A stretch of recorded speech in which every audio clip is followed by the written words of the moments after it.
오늘 은혜의 말씀은 에베소서 1장 3절에서 6절까지입니다. 우리 한 목소리로 에베소서 1장 3절에서 6절까지 같이 봉독하겠습니다. 찬송하리로다. 하나님 곧 우리 주 예수 그리스도의 아버지께서 그리스도 안에서 하늘에 속한 모든 신령한 복을 우리에게 주시되 곧 창세 전에 그리스도 안에서 우리를 택하사 우리로 사랑 안에서 그 앞에 거룩하고 흠이 없게 하시려고 그 기쁘신 뜻대로 우리를 예정하사 예수 그리스도로 말미암아 자기의 아들들이 되게 하셨으니 이는 그가 사랑하시는 자 안에서 우리에게 거저 주시는 바 그의 은혜의 영광을 찬송하게 하려는 것이라. 그의 은혜의 영광을 찬미하게 하려는 것이라. 아멘. 이 에베소서를 읽을 때 장엄한 장중한 교향곡이 떠오릅니다. 우리가 잘 알고 있는 유명한 음악가 중에 베토벤이라는 사람이 있습니다. 이 사람을 악성이라고 얘기합니다. 악성, 베토벤. 고통이 남달랐던 사람으로 대표적인 음악가였습니다. 이분의 아버지는 알코올 중독자였습니다. 제대로 보살핌을 받지 못했기 때문에 이렇게 부모를 소개하는 것입니다. 그리고 어머니는 폐결핵을 앓고 있었습니다. 지금 같으면 금세 이렇게 치료받을 수 있는 아주 작은 병 중에 하나가 되었지만 그 당시에는 아버지 어머니의 사랑을 다 받지 못했던 참 불우한 소년이었습니다. 자, 빈곤하기까지 했습니다. 여러분, 빈곤하다는 말은 세 끼를 먹기가 힘들다는 얘기입니다. 자, 17살에 어머니를 떠나보냅니다. 그리고 22살에 아버지가 마저 가십니다. 그리고 28살 때부터는 청천벽력 같은 소식이 자기 몸에서 신호를 보내주는데 노년에 이르러서 자연사에 이를 때 마지막에 청각이 남아있다라고 하는데 이분은 32살에 청각 자체를 잃어버립니다. 얼마나 힘들었고 얼마나 낙심스러웠을까요? 여러분, 나에게 남겨진 가장 중요한 자산이 뭡니까? 그것까지도 생각을 안 하면 극단적인 선택을 하는 분들이 계시겠죠. 그런데 어제도 우리 그 상주에 그 친구가 오셔서 자기 막 얘기를 하다 가정사의 그 힘든 것들 때문에 본인이 슬퍼서 이렇게 집으로 돌아가는 경우들이 있었습니다. 그 당시에 베토벤이라는 이 청년은 유서를 써놓고 자살하기로 결정을 합니다. 그러던 어느 날 인생의 고뇌에 너무나 시름해서 집 근처에 이렇게 작은 언덕을 지나다가 너무나 좋았겠죠. 갑자기 들려오는 새소리를 듣게 됩니다. 그 새소리는 다다다다 다다다다 이런 거였잖아요. 자기 인생의 문을 두드리는 듯한 착시 현상, 착각을 느낍니다. 여러분, 청각이 잃어버렸어도 이 소리가 눈으로 보인다는 거 아세요? 음악을 듣다 보면. 그래서 자기 인생의 문을 누군가 급하게 또는 다급하게 막 두드리는 듯한 그 기운을 느낍니다. 그 순간에 신이 허락했던 자기 거친 인생을 바라보면서 차라리 이왕 살 것을 내 인생을 사랑하고 내 인생을 노래로 만들어 보면 어떨까라는 이 감동의욕, 영감의욕이 시작합니다. 그래서 역사상 가장 유명한 교향곡인 운명이라는 대교향곡이 태어나게 됩니다. 다다다단 다다다다 솔솔솔미 이렇게 짧은 음 3개와 긴 음 하나로 이 모티브를 얻은 자기 인생을 노크하는 그 교향곡 때문에 베토벤이 되었습니다. 지금 서울에서도 베토벤을 또 이렇게 뮤지컬로 연극으로 자꾸 치연을 합니다. 운명이란 거예요. 운명. 여러분 100세 시대인데 누구는 오늘 87세에 돌아가셨고 우리가 이제 장례식장에서 보면 90세에 돌아가신 분도 계시고 하는 것입니다. 사실은 100세를 채우는 분은 운명적으로 많지 않습니다. 사실은 이 보험사들의 고도의 전략으로 그래도 100세까지만 살아도 얼마나 복되느냐라는 차원으로 100세 건강보험을 출시한 지가 오래됐습니다. 운명 앞에 우리는 어떠한 포지션과 어떤 생각으로 살아갈 것인가 하는 것입니다. 자, 오늘 본문으로 읽은 에베소서는요, 로마에서 이 복음을 전하다가 감옥에 갇힙니다. 그래서 전도하다가 이 감옥에 갇힌 이 바울 사도의 고백입니다. 쇠사슬에 칭칭 감겨 있는 것입니다. 게임이 아닙니다. 실제입니다. 그런데 1장 3절의 편지를 보면 서두를 이렇게 시작합니다. 찬송하리로다. 여러분, 이 찬송하리로다라는 고백을 한 분이 또 누가 계시죠? 예, 그를 만나주고 그를 사도라 삼아주신 지저스 크라이스트가 십자가에서 하나님을 찬양하는 고백을 했었죠. 자, 이 바울 사도가 지금 경험하고 있는 고난은 하나님을 찬양하고 찬미하는 삶과는 다른 상황이었습니다. 이 편지를 받고 있는 에베소 교회 성도들은요, 바울 사도가 하도 고백을 하니까 같이 하나님을 찬미하자라고 권유를 받습니다. 자, 어땠길래 이 사도 바울은 고린도 교회 성도들에게, 에베소 교회 성도들에게 하나님을 찬미해야 된다라고 얘기를 하고 있을까요? 지금 자신이 처하고 있는 고난은 자신과 모든 사람들에게 허락된 하늘에 속한 큰 축복이라고 믿었기 때문에 그렇습니다. 자, 바울 사도는 자기에게 오는 이런 고통 가운데 하나님이 허락하신 이 축복들을 자꾸 새깁니다. 그리고 하나님의 자녀된 이유를 얘기합니다. 하나님의 자녀된 이유가 뭘까요? 사도 바울이 얘기하는 것은 하나님의 은혜의 영광을 찬미하게 하려는 것이라. 하나님을 찬양하는 것이다. 여러분, 고통 중에 있는 분들, 그리고 즐거움 가운데 있는 분들, 인생에 희낙낙거릴 정도로 기쁜 이 상황 가운데 있었던 모든 분들, 그러니까 양극단에 있었던 모든 분들이 했던 유일한 찬양 곡은 시편이었습니다. 시편. 그 시편을 가지고 그들의 고통과 그들의 잘 됐을 때, 희낙낙 거릴 때도 하나님 앞에 찬미했던 이스라엘을 기억하십시오. 자, 하나님의 은혜의 영광을 찬미하게 하려는 것이라고 증거합니다. 자, 이 말씀 여러분 에베소서 1장에서 6절과 12절과 14절에 계속 반복됩니다. 하나님의 은혜의 영광을 찬미하게 하려는 것이라. 이게 그리스도인이 된 목적입니다. 자, 이런 어마어마한 축복을 발견한 사람들이 어떻게 우리가 찬양을 하지 않고 신앙생활을 할 수 있을까요?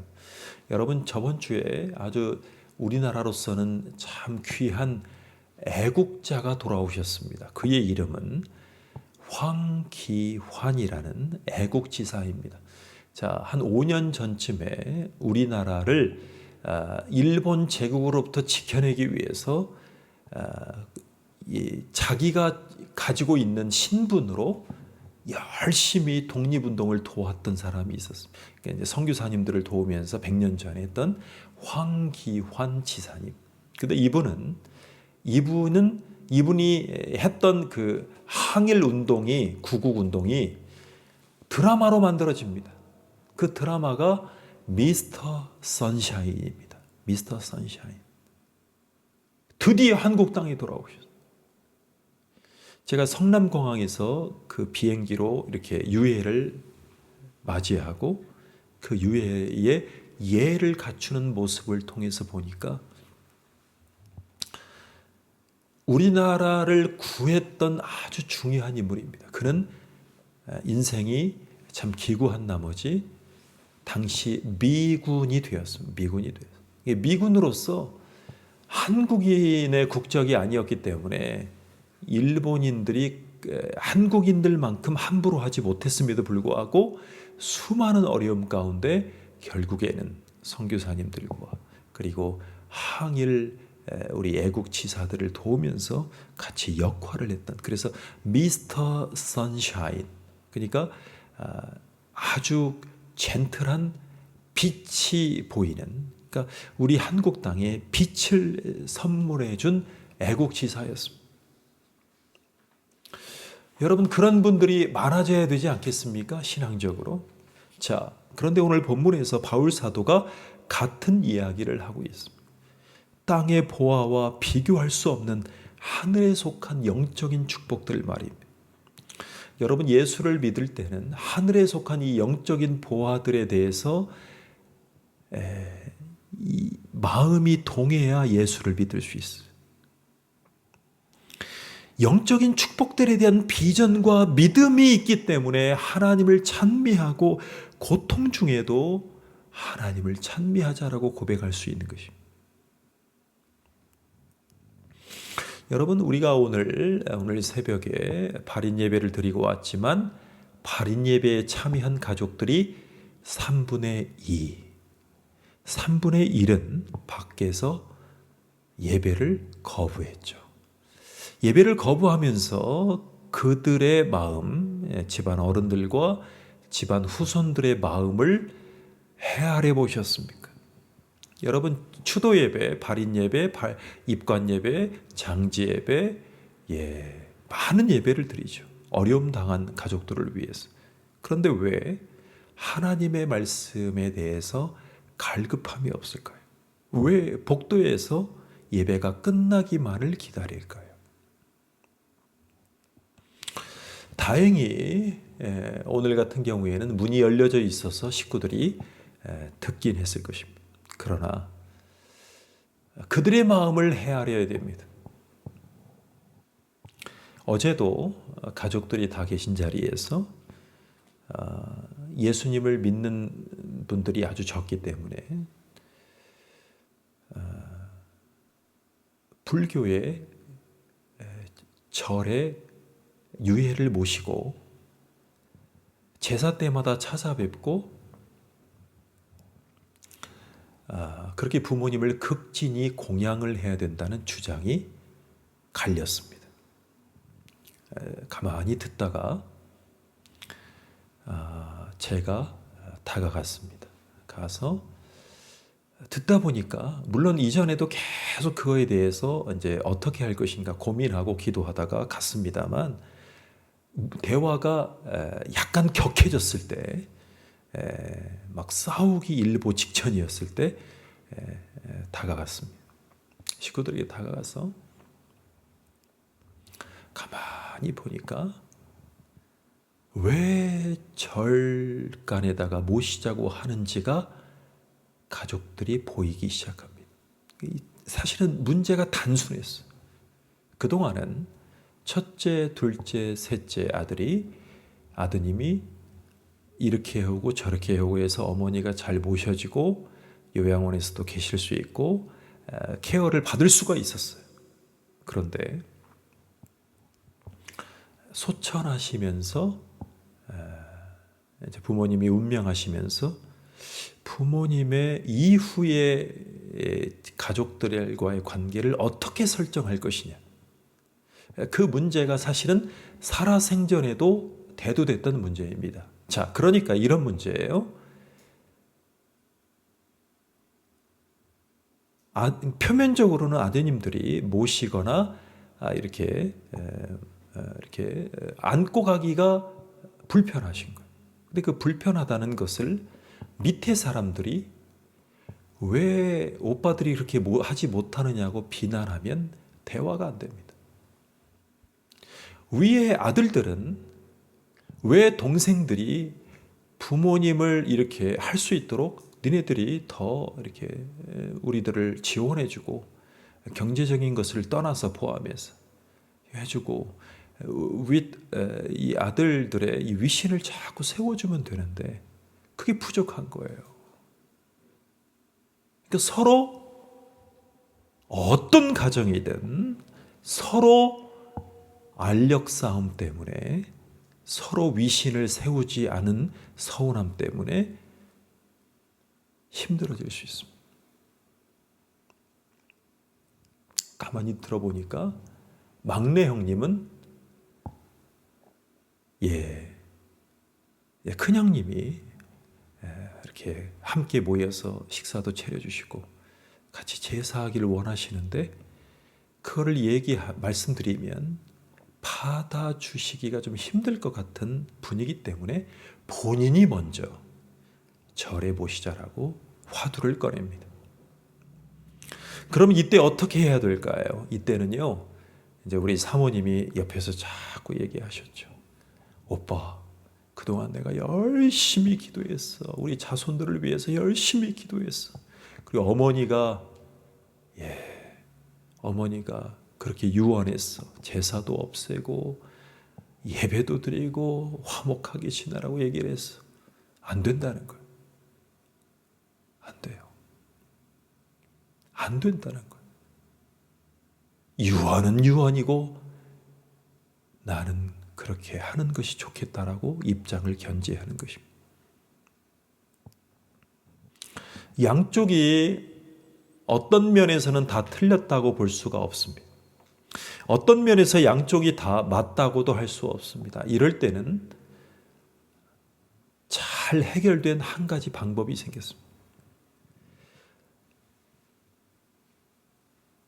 남자 아들들이 얘기를 하기 전에 여성들이 그러면 당분간 우리 집에서 식사도 하고 우애 있게 지내자라고 본인이 결정을 하셨어요. 큰 며느리가. 다 끝났죠.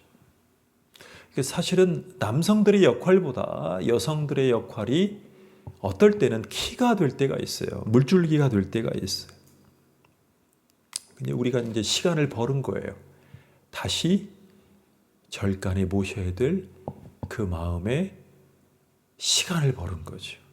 그래서 앞으로 기도하고 더 중요한 것은 하늘에 속한 신령한 복에 대해서 자꾸 맛보게 해야 돼요. 그게 교회의 역할이에요. 믿는 자들의 역할이에요. 여러분 왜 절간에 모시려고 하는 줄 아세요? 핵심이 뭔지 아세요? 핵심은 이것입니다.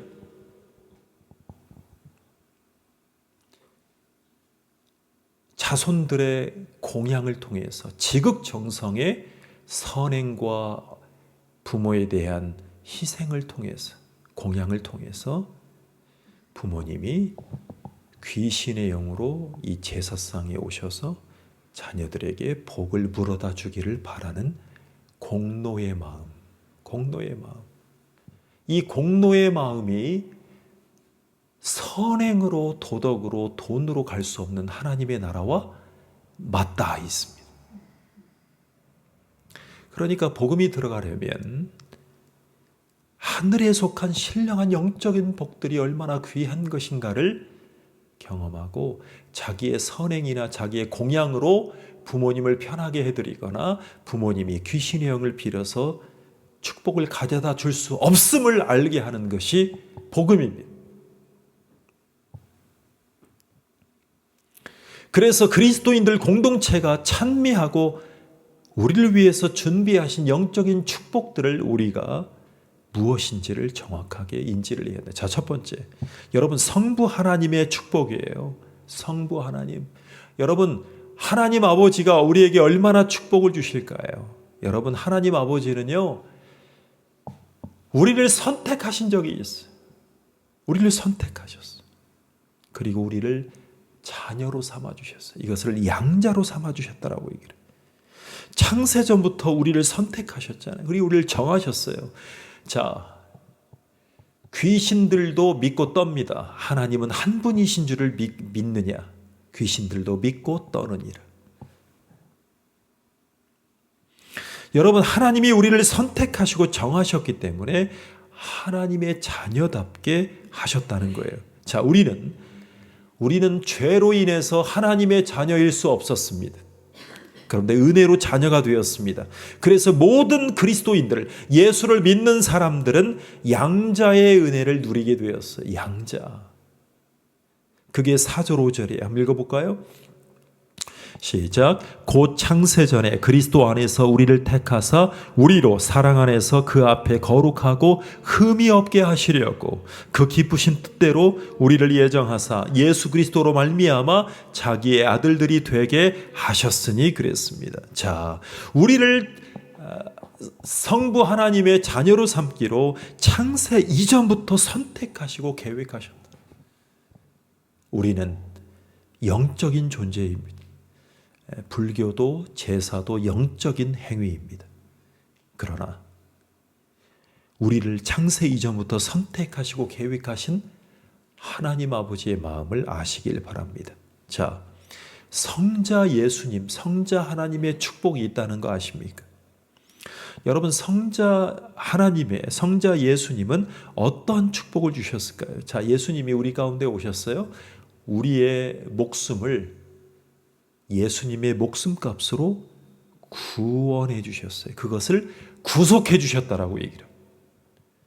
자, 그리고 예수님은 자기의 성육신 하신 참 인간의 육체를 통해서, 그리고 참 하나님이신 하나님의 아들로 오신 하나님으로서 자신을 계시하십니다. 그래서 예수님이 우리를 구원하시고 우리에게 하늘의 비밀을 계시해 주셨어요. 그래서 우리는 예수님을 따라갈 수 있어요. 예수님이 계시해 주셨기 때문에. 자, 7절을 보겠습니다. 시작. 우리가 그리스도 안에서 그의 은혜의 풍성함을 따라 그의 피로 구속 곧 죄사함을 받았으니 그랬어요. 여러분, 성경에 보면 심심치 않게 구속이란 말이 나오잖아요. 구속이란 말은요, 값을 치르고 다시 사야 돼요. 여러분, 법원에 보면 범죄자들이 범죄를 했을 때 범죄의 경중에 따라서 판사님이 해줄 수 있는 역할이 있어요.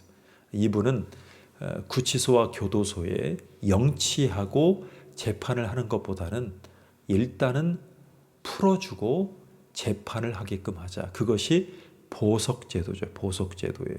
여러분, 보석금을 내야 돼요. 그처럼 우리의 값을 치러주신, 다시 살게 하신 우리의 구원자이신 예수 그리스도는 우리를 구속해 주신 분이에요. 다시 산 거죠. 그리고 자유를 줬어요. 자, 여러분, 이 당시에는 이스라엘 사회 가운데는 여러분 로마가 지배했던 시절이었는데 노예를 거느리는 것은 신분의 상징이었습니다.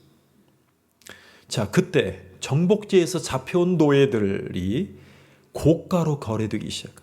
자, 이런 광경을 보십시오. 한 노예를 두고 막 흥정을 합니다.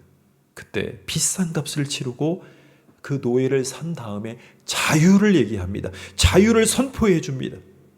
그때 노예들에게 자비를 베풀었던 주인은 흔치 않은 시대였음에도 불구하고 은혜를 입게 됩니다. 그것이 구속이란 말이에요. 구속. 그러니까 하나님이 우리를, 예수님을 통해서 우리를 구속했단 말은 우리를 다시 사서 죄와 사망의 법에서 악한 영에게 다시 사서 사탄 마귀에게 다시 사서 우리를 귀하게 선포해 주시. 그러니까 귀신의 영이 부모님이 귀신의 영으로 복을 몰고 온다는 것은 영적인 행위예요. 영적인 행위예요. 그래서 성자 하나님 예수님께서 이런 은혜와 우리에게 축복을 주셨음을 기억하시기 바랍니다. 여러분, 사실은 사람들은요, 살아가지만 모든 사람들이 다 죄의 노예로 살고 있어요. 우리를 위해서 이 땅에 오신 그분은 자기 몸으로 우리 죄를 담당하십니다. 그래서 우리를 살려주시려고 십자가에서 피 흘려 돌아가십니다. 자, 그리고 우리를 사셨기 때문에 죄에서 자유케 하시고 우리를 죄 사함으로 선언해 주신 분이에요. 자, 이렇게 하셨기 때문에 우리는 하늘의 비밀을 알고 사는 자가 되어서, 여러분 8절 9절을 읽어보시기 바랍니다. 시작. 이는 그가 모든 지혜와 총명으로 넘치게 하사 그 뜻의 비밀을 우리에게 알리셨으니 곧 그 기쁘심을 따라 그리스도 안에서 때가 찬 경륜을 위하여 예정하신 것이니 그랬습니다. 여러분은 누구에게 비밀을 알릴까요? 자, 예수님은요, 우리 가운데 승천하시기 전에 이런 말씀을 하셨어요. 이제부터는 너희를 종이라 하지 아니하리니 종은 주인이 하는 것을 알지 못함이라. 너희를 친구라 하였노니 내가 아버지께 들은 것을 다 너희에게 알게 하였음이라. 예수님은 우리를 친구로 삼아 주셨어요. 그게 우리를 구속하신 은혜의 핵심입니다. 자, 그렇다면 성령 하나님은 우리 가운데 어떤 역할을 하셨을까요? 자, 성령 하나님의 축복을 보면 성령 하나님은요, 우리에게 하나님의 자녀라는 이인을 딱 쳐주셨습니다. 그리고 보장해 주셨어요. 이 말을 보증했다는 말 써요. 자, 13절을 보십시오. 시작. 그 안에서 너희도 진리의 말씀 곧 너희의 구원의 복음을 듣고 그 안에서 또한 믿어 약속의 성령으로 인치심을 받았으니 그랬습니다. 여러분, 인쳤다는 말은, 성령님이 인쳤다는 말은 하나님 아버지의 자녀로 우리가 증명됐다는 말. 이사야는 이렇게 표현했어요. 너는 내 것이라. 너는 내 것이라. 자, 하나님이 우리에게 우리가 당신의 보배고 보물이라고 생각하실 때 그렇게 우리를 돌보아 주신다는 거 아십니까? 그래서 우리가 우리의 모든 형편을 다하시는 하나님 앞에 모든 것을 기도로 나아갑니다. 자, 14절을 보겠습니다. 자, 14절을 보면 우리의 기업에 성령으로 보증이 되어 주십니다. 자, 우리의 기업. 자, 14절입니다. 시작. 이는 우리의 기업에 보증이 되사 그 얻으신 것을 구속하시고 그의 영광을 찬미하게 하려 하심이라. 여러분, 기업이란 말을 우리가 성경에서 가끔 씁니다. 우리에게 올 하나님의 나라, 장차올 나라, 이 땅에서 누리게 될 축복을 얘기합니다. 자, 우리가 예수님을 영접하면 우리 안에 오신 성령이 우리가 누리게 될 모든 축복의 보증자가 된다는 말씀. 그래서 우리는 집을 계약했을 때 먼저 보증금을 지불한 것처럼 확실히 내겠다는 것입니다. 자, 이것이 확정이에요. 자, 여러분, 보증금은 앞으로 우리가 확실하게 지불하겠다는 약속이죠. 그러니까 아브라함의 종이 주인 아들의 이삭의 신부감을 구하기 위해서 리브가를 만납니다. 리브가. 그래서 금은 폐물과 좋은 것들을 다 전해줍니다. 그때 이삭 전체를 리브가에게 주는 듯한 느낌을 갖게 돼요. 자, 그것이 우리가 누리게 될 축복의 보증이에요. 여러분, 이삭이 신부감을 구해서 어떻게 됐습니까? 구약의 그리스도를 예표하는 인물이 되어서 하나님이 그렇게 사용해요. 모든 것을 다 주고 마누라를 구했더니 하나님이 이삭을 통해서, 하나님이 이삭의 삶을 통해서 구약에서 보여주는 십자가의 모습을 보여줍니다. 우리는 하나님의 자녀임에도 불구하고 인생이 참 불편하고 힘들다라고 생각하며 살아요. 자, 그때 우리는 하나님이 주신 영적인 축복들을 그리면서 찬양받기에 합당한 인생의 주인공으로서 하나님 앞에 나아가는 그런 인생이 되면 얼마나 좋겠습니까? 그죠? 바울 사도는 이런 인생을 살 수 있다라고 오늘 우리에게 고백했어요. 우리가 성경을 통해서 하늘에 속한 축복의 부요함, 그 비전을 바라볼 수 있는 영적인 눈이 있다면 우리에게 주시는 그 하나님의 지혜와 비전을 우리가 캐치할 수 있다면, 하나님 앞에 그것을 놓고 기도할 수 있다면 우리는 정말로 노래할 만한, 찬양할 만한, 찬송자가 될 만한 인생으로 살아갈 것입니다. 얼마나 귀해요. 그래서 우리가 반주를 통해서도, 목소리를 통해서도, 음의를 통해서, 리듬을 통해서도 하나님 앞에, 하나님 안에 있는 부유함과 그 비전을 통해서 하늘에 속한 영적인 축복을 바라보는 시선이 열리시기를, 그 믿음이 여러분에게 다가오시기를 간절히 축복합니다. 기도하겠습니다. 하나님 감사합니다. 우리를 도와주셔서 너무나 고맙습니다. 우리가 주님을 신뢰하는 백성이 되게 해주셔서 하늘에 속한 신령한 복을 바라보는 믿음의 사람으로 축복해 주시옵소서.